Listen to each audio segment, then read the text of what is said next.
Hello friends, कैसे हैं आप सब।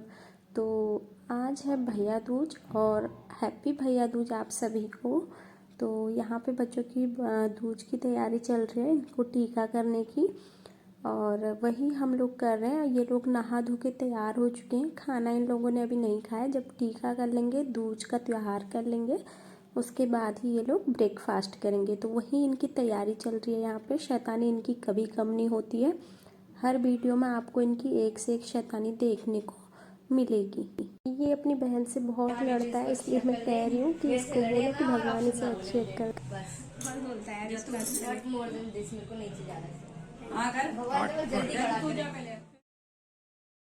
मैंने तो ये त्यौहार कभी भी सेलिब्रेट नहीं किया, बचपन से लेकर के ही। मतलब हमें पता भी नहीं था कि भाई दूज होता है। हमारे पहाड़ में नहीं मनाते थे। अब कोई मनाता होगा तो मैं नहीं कह सकती हूँ। और यहाँ पे तो मतलब हम आज तक मनाते आए हैं, तो केवल टीका लगा के। इस बार देवरानी ने कहा कि दीदी इसमें नारियल देना भी ज़रूरी होता है, चलो तो कर लेते हैं। जितना हमें पता है वही हम कर रहे हैं, और हमें ज़्यादा कुछ नहीं पता। और जो चीज़ आपको जितना जानते हो उतना ही करना चाहिए। तो हम क्या कर रहे हैं कि दोनों बहनों के हाथ से नारियल को छुआ करके भाई को दिलवा दे रहे हैं। ये नहीं कि दोनों बहनें अलग अलग नारियल देंगी, ऐसा नहीं। और पैसे देने में देखो, ये इतना रोता है, इतना ड्रामा करता है। और अपनी जो मतलब मेरी नंद की लड़की आई थी, उसको पैसे देने में इसने और ज़्यादा ड्रामे किए थे। वो मैं आपको नहीं दिखा पाई। यहाँ पे मेरी बेटी मेरे छोटे वाले बच्चे, यानी कि हमारे घर के सबसे छोटे बच्चे के बारे में बात कर रही है, जो सामने बैठा है। ये बहुत गुस्से वाला है, इसको मैं भी बहुत चिढ़ाती हूँ, और ये चिढ़ता भी बहुत जल्दी है। अभी मैंने थोड़ा सा चिढ़ाना कम किया है, तो मेरी बेटी इसी की बात कर रही है यहाँ पे कि ये कैसे चिढ़ता है करके। और देखो, शैतानियाँ तो खैर इनकी कभी कम नहीं होने वाली। और मेरा बेटा तो शैतानी में नंबर 1 ही है, खैर उसका तो रिकॉर्ड ही अलग है। मैंने इनके लिए खाना लगा दिया है। इसके पापा भी अभी ऑफिस से आए थे मॉर्निंग में ही, क्योंकि नाइट ड्यूटी उनकी कल थी। तो वही उनको भूख लगी है। और अभी मेरी नंद को आने में टाइम लगेगा, शायद उनको आने में 12 बज जाएंगे। और तो इसलिए इनको दवाई भी खानी होती है टाइम टू टाइम। तो इसीलिए मैं इनसे कह रही हूँ कि आप पहले ब्रेकफास्ट टाइम से कर लो और दवाई खा लो, क्योंकि दीदी को आने में टाइम लग जाएगा। और एक ही नंद आएगी जो पास में रहती हैं। 2 नंदें मेरी दूर रहती हैं, जिनको कि इस बार ये पहला साल है कि हम दोनों नंदों के घर दीपावली देने नहीं गए। और दोनों हमसे दूर रहती है कि 2-3 घंटा आने में और 2-3 घंटा जाने में हमको लग ही जाता है। अगर मतलब ट्रैफिक हो जाए तो फिर और भी ज़्यादा टाइम लग सकता है। तो इसलिए इस बार हम उन लोगों के घर हमने जाना अवॉइड किया है। वो दूज पे भी नहीं आ रही है। दूज पे वैसे भी वो लोग नहीं आ पाती हैं, दोनों ही कभी आती भी नहीं है। और बस एक नंद है जो आएंगी। देखो फूफा जी इसके आ चुके हैं। नंद शायद मेरी मार्केट में कुछ सामान ले रही होगी, तो पीछे हो गई है। तो वहीं ये अपने भाई से कह रहा है कि नीचे मेरे साथ चल। बुआ से इनको बहुत ज़्यादा लगाव है। बुआ आती है तो तुरंत ये भाग भाग कर जाते हैं बुआ के पास। लेकिन फूफा जी से शायद इसको थोड़ा सा शर्म आ रही है, इसीलिए ऐसे कर रहा है।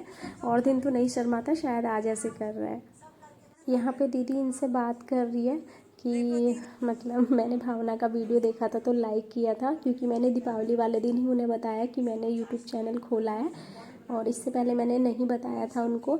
और यहाँ पे ये मिठाई की बात कर रहे हैं, क्योंकि जो मेरी बड़ी वाली नंद है, इनका कुकिंग स्किल काफ़ी अच्छा है। बहुत अच्छी अच्छी डिशेज़ ये बना लेती हैं। तो मेरा बेटे ने इनको एक अलग से नाम दिया हुआ है कि शेफ़ है मेरी बुआ जी करके। तो वो 2 लोगों को शेफ़ के नाम से जानता है। एक मेरा कज़न है और एक अपनी बुआ जी, 2 लोगों को वो शेफ़ के नाम से ही पुकारता भी है। और यहाँ पे वो मिठाई की बात कर रही हैं कि मैंने इतनी अच्छी बनाई थी, और आज लेकिन हमारे घर के लिए बना के वो नहीं लेकर आ पाई हैं। और यहाँ पे देवर जी ना मेरी नंद से पूछ रहे हैं कि इस नारियल का क्या करना है। तो मेरी नंद कह रही है खा लियो, क्योंकि पहली बार ही उनको जो है कि नारियल खाने को नारियल मिल रहा है। हर बार मेरी नंद केवल टीका करके जाती थी। और आज मैंने कहा ना कि मेरी नंद मिठाई बना कर नहीं लाई है, वो मार्केट के लेकर आई हैं। तो मेरे हस्बैंड कह रहा है अभी 2 दिन तक तो मैं इसे छूऊंगा भी नहीं, क्योंकि वो बाहर की चीज़ों से बहुत ज़्यादा फ्रेश करते हैं। उनका हिसाब किताब कुछ और है। और अब थोड़ा टाइम रुकने के बाद आ गई है मेरी भांजी। ये भूल गई थी, मैंने इसे फ़ोन किया तो ये उल्टा मुझे ही डांट रही थी कि मुझे फ़ोन करके आप लोगों ने बुलाया नहीं। तो वही मैं भी फिर उल्टा मैंने ही इसे डांट दिया कि मैं तुझे याद दिलाऊँ फ़ोन करके, तुझे खुद से आना चाहिए।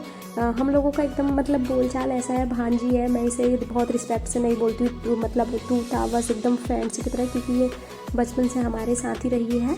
और बस तो इसके साथ ऐसा लगता भी नहीं है, और बहुत मजाकिया इसका नेचर है।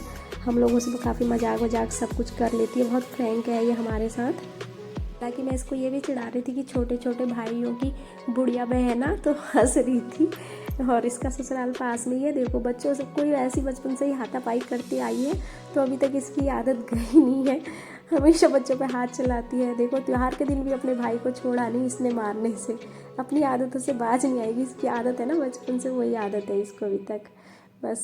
हालांकि इसकी शादी हो गई है, ससुराल में ये बहुत समझदार बन के रहती है, लेकिन जब हमारे घर में आती है ना तो इसका बचपना वापस से बाहर निकल रहा होता है। हमारे घर में आती है तो इसका हमें बचपना ही इसको देखने को मिलता है, बचपना वाली हरकतें ही हमारे सामने करती रहती है ये। और यहाँ पे छोटे को भी दे दिया है इसने नारियल, और पैसे हमने इसे दे दिए हैं। देखो मैंने कहा था ना इसकी वीडियो रिकॉर्ड नहीं हो पाई, अगर आप लोग देखते ना तो आप हंसते। मतलब पैसे दे के ऐसे खुश हो रही जैसे छोटे बच्चे को पैसे दे देते ना हम चीज़ खाने के लिए खुश होता है, तो उस तरीके की हरकत थी इसकी। और अब देखो कैसे नमकीन बिस्किट लेके बैठ गई बच्चे की तरह, बस ऐसे हरकत करती है तो किसको हंसी नहीं आएगी। और यहाँ पे देखो मेरी नंद बात कर रही है कि कल मेरी लड़की उनसे कॉल मतलब बात कर रही थी फ़ोन पे, तो वो इंग्लिश में कुछ बोली होगी, तो मेरी नंद कह रही मुझे रिप्लाई करना नहीं आया, 2 शब्द समझ में आए, उसके बाद समझ में नहीं आया, तो मैंने भी बोल दिया ओके बेटा ओके। यहाँ पे सबके लिए मैंने बना दी है कड़ी, और देवरानी जी ने चावल चढ़ा दिए थे, उन्होंने चावल बना दिए हैं। और नंद को कड़ी बिल्कुल भी पसंद नहीं है, तो सिंपल सी कड़ी मैंने आज बनाई है। और फिर उन्होंने मुझे कल ही बोल दिया था कि मुझे मूली के पराठे खाने का मन कर रहा है, जब मैं आऊँगी तो तू मूली के पराठे बनाना, तो उसी की तैयारी मैंने यहाँ पे कर दी है। लेकिन उनको मार्केट में कुछ काम है, कुछ ख़रीदारी करनी है, तो उसी के लिए वो मार्केट चली गई। मैंने तैयारी सारी कर दी है, लेकिन जब वो आएंगी तभी मैं बनाऊँगी। और यहाँ पर मैंने मूली सलाद के लिए काटी हुई है, और बड़े देवर जी खाएँगे मूँग की दाल की खिचड़ी, तो वो अभी लास्ट में बनेगी उनके लिए। और जो कड़ी है उसके साथ मतलब मूली बहुत ज़्यादा टेस्टी होती है। हमारे पहाड़ियों में कहते हैं कि झोई दगा मुँह टपकी खाण छो हमो के, यानी कि झोई मतलब कड़ी के साथ हमें मूली का सलाद चाहिए। तो बस वही है यहाँ पे कि मूली का सलाद वगैरह सब मैंने रेडी कर रखा है। और इसको भी मैं अच्छे से ये जो मैंने फिलअप के लिए मूली कस के रखी है, निचोड़ के रख दिया है, इसमें मैंने डाल दिया धनिया पाउडर, हरी मिर्च और काट कर डाल दिया है, हरा धनिया काट कर डाल दिया है, नमक और हल्दी। सॉरी नमक अभी नहीं डालूंगी, उसी टाइम डालूंगी क्योंकि मूली बहुत ज़्यादा फिर पानी छोड़ देती है। और हींग, तो हींग भी डाल दिया है। और इसमें मैं इसके लिए मैंने थोड़ा सा जीरा पीस लिया है, और जीरा पीस कर इसमें डाल दूंगी, क्योंकि उसका ना फिर जो टेस्ट है वो और अच्छा आता है पराठों का, अगर इसमें थोड़ा साबुत जीरा हम जब डाल देते हैं, हल्का सा उसको दल कर, यानी कि पीस कर, बहुत ज़्यादा बारीक नहीं पीसना है, बस थोड़ा सा पीस लो तो एक अच्छा टेस्ट आ जाता है। और यहाँ पे मैं आटा लगा ले रही हूँ, आटे में मैंने अजवाइन, नमक और हींग डाल दिया है।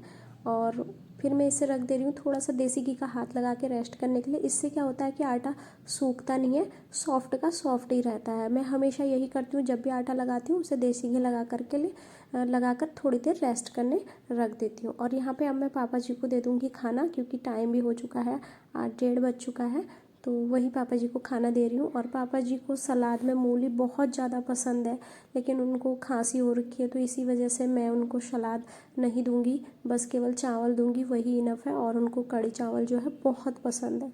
अब कपड़े मैंने इवनिंग में धोए हैं, मतलब कि 3 बज गए थे मुझे कपड़े धोने के लिए, 3 बजे के बाद ही मैंने कपड़े धोए हैं, क्योंकि मैं अपनी नंद और भांजी के साथ बैठ गई थी।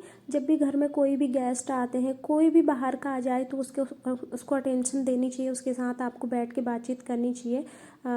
अच्छा ये नहीं कि आप अपना काम में लग जाएं और उनको बिठा दिया, ऐसा नहीं होना चाहिए। तो मैं वो जब आई हैं तो मैं उनके साथ थोड़ी देर बैठ गई, क्योंकि रोज़ तो ना ही मेरी भांजी आ पाती है और ना ही मेरी जो नंद है वो आ पाती हैं, कभी कभार ही आ पाती हैं, क्योंकि वो भी जॉब करती हैं। और भांजी भी ससुराल वाली है, तो वो भी बार त्योहार पे ही घर पे आती है, ऐसे नहीं आ पाती है। तो उनके साथ मैं बैठ गई थी, और अच्छा नहीं लगता कि हम अपना काम करते रहें और दूसरे लोग बैठे हैं, तो मैंने इसलिए अपना काम छोड़ दिया। और अब मैंने धो लिया है। और ये मोबाइल का कवर मेरे हस्बैंड का है, कि वो ऑफिस जाते हैं तो ऑफिस से आने के बाद ज़रूर उसको धोने के लिए रख देते हैं, तो वही और यहाँ पे कपड़े वगैरह तो धुल गए हैं। और अब ये मेरा बच्चा देखो, इसके पेपर होने वाले हैं, तो इसलिए थोड़ा सा पढ़ाई में ध्यान दे रहा है, इसके जितने भी असाइनमेंट है उन्हें पूरे डन करके स्कूल के लिए सेंड कर रहा है, क्योंकि इसके बाद अभी कुछ दिन के लिए असाइनमेंट आने क्लोज हो जाएंगे, और क्योंकि पेपर शुरू होने वाले हैं, तो उसी में ही अपना ध्यान दे रहा है। तो बस यही था आज का वीडियो को करूँगी मैं यहीं पे ख़त्म। और आप लोग प्लीज़ मेरी वीडियो को ज़्यादा से ज़्यादा लाइक कीजिए, शेयर कीजिए, मेरे चैनल को सब्सक्राइब कीजिए। और तब तक के लिए बाय बाय, मिलती हूँ मैं आपसे नेक्स्ट वीडियो में। Bye bye.